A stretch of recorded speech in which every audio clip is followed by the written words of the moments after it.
What is going on, everybody? James Hancock here. I'm back to review episode 3 of A Knight of the Seven Kingdoms, an episode called The Squire. It was directed by Sarah Adina Smith and written by Hiram Martinez and Anya Julia Wyman, as well as show co-creator Ira Parker. And I'll go spoiler-free initially because there was a major revelation at the end of the episode.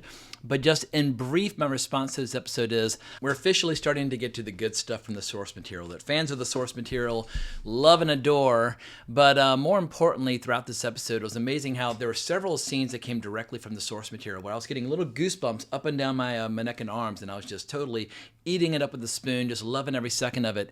And then regrettably, there were a few little details and a few little scenes where the writers of the show chose to inject some scenes which for me clash with the overall tone of the source material. And obviously, when you're writing a book versus creating a show, it's two different mediums. You're going to have to make some changes. But I feel like if and when you make a change or an addition, it should be in service of the source material. Like basically try to make it consistent with the original tone, with the original style. But I'll get to all that in my spoiler section. But I remain a fan of the show. I think my favorite episode so far is still episode 2, but I'm digging it. I'm wearing my D&D shirt. I'm loving having an excuse to talk about fantasy on a weekly basis with a show which I regard as pretty good. And I saw some of the numbers recently, and apparently this show's getting about 8 million viewers per episode, roughly half the viewership for House of the Dragon. However, the show is considerably cheaper to make than House of the Dragon, so HBO is happy with the show. They regard it as a win. And as far as my being a big giant fantasy nerd is concerned, I also regard it as a win. Also, quick heads up for anybody out there who's concerned about spoilers. The teaser for episode 4, which played after the credits, said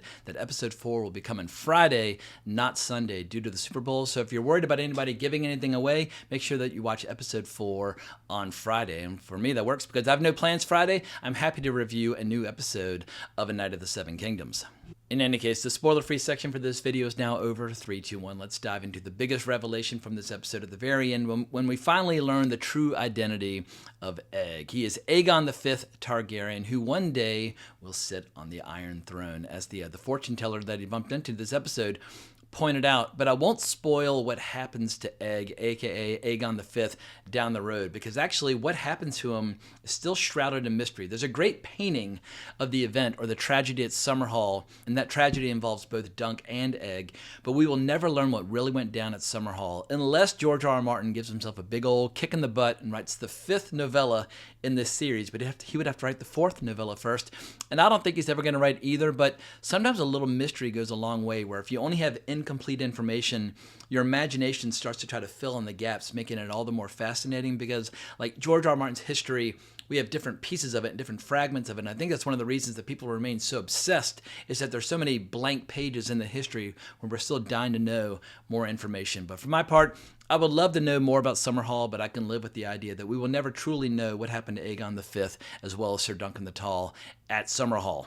But I think the final scene of this episode, where Egg finally reveals himself in order to prevent Sir Duncan the Tall from getting all of his teeth knocked out by all the thugs that are working for Aerion, that's probably the best scene that we've seen so far out of all 3 episodes, or at least it's the one that's most faithfully adapted from the source material. And I think the reason the scene is so effective is that we finally realize just how cruel and sadistic Aerion Targaryen truly is. Like, he's not on the level of the Mad King, nor is he on the level of someone like Maegor Targaryen, who's probably the most powerful and evil and cruel and just sadistic and fucked up Targaryen out of all of George R. R. Martin's lore. But Aerion, he's pretty fucked up. I mean, that scene early on when we're watching the joust, which I think is the second best scene of the episode, when he's jousting against Sir Humphrey, and he willfully and deliberately and dishonorably lowers his lance in order to kill the mount of his opponent. That is some pretty fucked up shit. But you need a scene like that to understand why Egg hates his older brother so much. And if you pay attention to Egg during that scene, as they're charging toward each other, he's like, kill him, kill him. He was not rooting for his brother. He was rooting for Sir Humphrey. And if they choose to, there's a confession that Egg makes in the short story or the novella that should come next episode. It's pretty vulgar and it's pretty graphic. I don't know if they'll choose to include it or not, but if they do choose to include the scene in question, you'll understand just how long Egg has been nurturing a pretty bitter hatred for his older brother Aerion.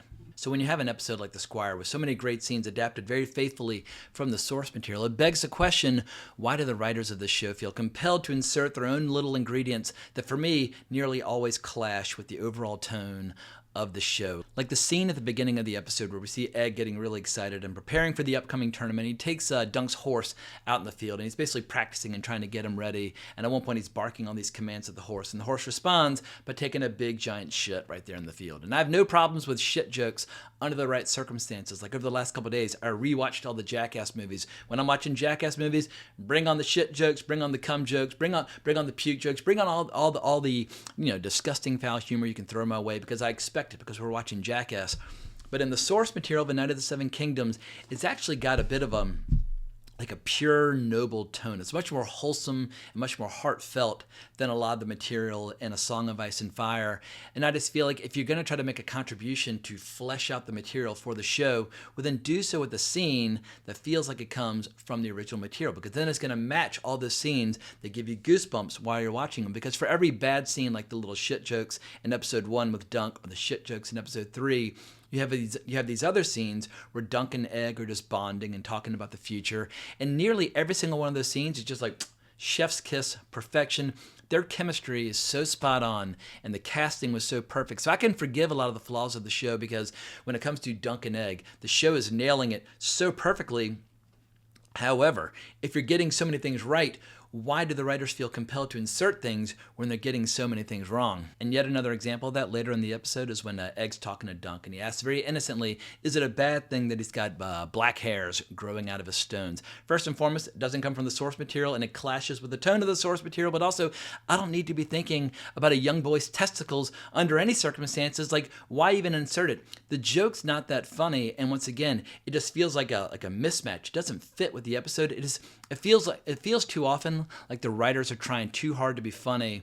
And I can't remember which English teacher told me this back in the day, but he basically said, if you're writing a paper or you're making an argument or you're writing a short story or a novel or whatever, anytime you're too pleased with yourself, with a particular line of dialogue or a particular line or observation or point you're trying to make, maybe that should be the first line you cut, because if you're too pleased with yourself or kind of patting yourself on the back for your own cleverness, it's probably going to come across as obnoxious to other people. So if I'd been editing this episode, that would have been the first scene to go to the cutting room floor.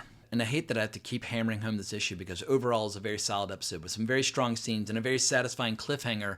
But there was yet another scene which was kind of cooked up out of nothing, which I also thought clashed with the original source material. But the episode introduces this really stupid subplot where Dunk is asked to participate in fixing a match because Lord Ashford's son, he's uncertain about the outcome of his upcoming joust, and they're wondering whether or not Dunk would be willing to participate in essentially fixing a fight, as they say in boxing and MMA.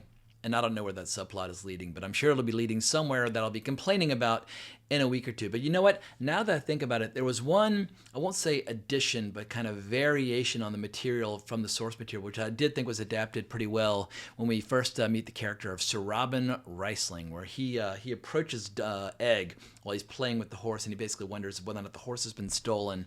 And Egg immediately recognizes him as a knight who lost his eye while jousting. That will have relevance later in the story, but I did think that flashback was cool. But when you're reading a short story or a novella, the way the author can present information to you is quite different from the way a TV show presents information to you. So you got to figure out, like, how do we adapt it where we can still deliver the same information, but it makes sense in the context of a dramatic show. So yeah, maybe I shouldn't be so harsh on the writers of the show. But what it reminds me of, there was some major fantasy news recently. For fans of George R.R. Martin, they will know who this writer is. But Brandon Sanderson is one of the biggest fantasy writers out there. I think he's sold like 50 million books, or maybe even more at this point. But he self-publishes a lot of books. He's easily one of the most successful authors today, and he's incredibly prolific. He's written shitloads of books.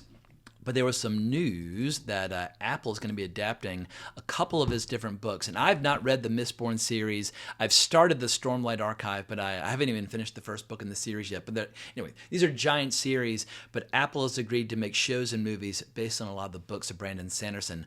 But there's one catch. Brandon Sanderson wants to be involved. He wants to help write and produce, and even when he's not writing and producing particular episodes or movies, he wants to have script approval. He basically wants to have creative control over everything, and obviously if you've sold 50 million books, well, then you can negotiate for that right. But I suspect that in the years to come, when people look back on shows like The Witcher or shows like The Lord of the Rings, The Rings of Power, there'll be a lot of writers out there who'll say, you know what, you can get the rights to my books to adapt to shows and movies, but I want to have total control.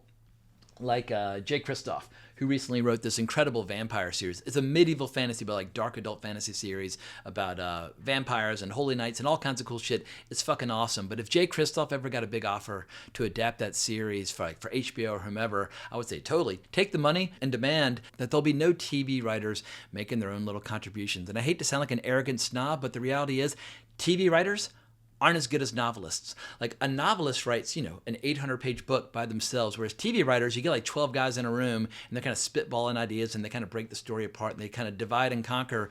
But like no great book has ever been written by a writer's room. But that is the format for TV. People are constantly bringing up all these alarming statistics about how illiteracy is on the rise in 2026. And I think nowhere is that more apparent than in the talent and the ability and the skill of most writers writing movies and shows for Hollywood. And I dread the day in the not-so-distant future when either George R. Martin will either be dead and gone or there'll be no more books by him to adapt, but there'll still be writers and producers out there who want to make contributions to his lore, to the world that he created, and I predict that each and every single one of those new shows will be just as badass, if not worse than The Witcher or The Lord of the Rings, The Rings of Power. So I guess I should just shut up and appreciate A Knight of the Seven Kingdoms while we have it, because at least there's enough material left in this book for 2 more seasons beyond this one. And I'm thoroughly enjoying this season. Like I definitely have my gripes and my petty grievances and my complaints and that sort of thing. But any show that gives me goosebumps every single week is doing something right. So there it is. That's my review for A Knight of the Seven Kingdoms. I think we've had 3 very solid episodes so far, and I can't fucking wait for what's coming because the best is yet to come. In any case, I'm very fired up for episode 4 of A Knight of the Seven Kingdoms, coming early this Friday, because nothing makes me happier in the world of George R. Martin than watching Targaryens talking shit with each other and competing with each other and trying to outmaneuver one another. And we're going to get a couple scenes along those lines in the not-so-distant future. But let me know what you think down in the comments below. Am I being too harsh? Am I being too generous? But if you enjoyed this video, please consider liking, subscribing, hitting that notification bell. And I'll be back at y'all later this week when I review Luc Besson's new Dracula film. And obviously, I'll be reviewing the next episode of A Knight of the Seven Kingdoms Friday evening. But I hope everybody has a great week. But more importantly, as always, onwards and upwards.